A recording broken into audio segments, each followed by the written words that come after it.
So hello guys, we are completing this project of smart glass in Sterlite Power, and we in this basically we have to complete the full wall, in which this is a smart glass in which you can control it via remote.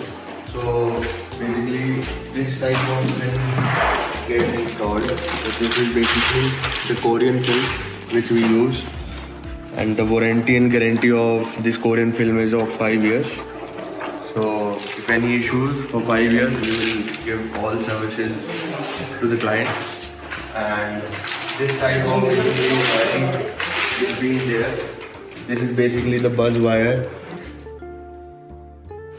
These all wirings will basically get inside the bidding, and none of the wiring and none of this would be installed.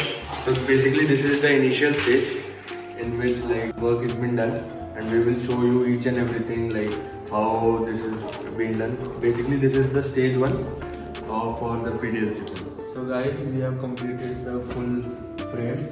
As you can see, we have completed from end to end. So basically now we have to install the wiring connection. Basically we have to connect all the wirings together in the looping, and the looping will go with the power supply which is placed there.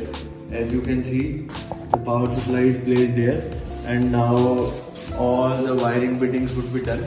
And after the wiring bidding, I will show you how the output is. So this is the buzz wire. Through buzz wire we will do all the connection of this wiring, and you can see the thickness, it is very thin. One more thing, as the bidding is of black color, so we are using this black wire. So we have total 11 colors of this wire as per your bidding and as per your visibility, so that none of the wire is visible at the glass at the time of finishing. No wire should be visible, so that's why we are using this black color.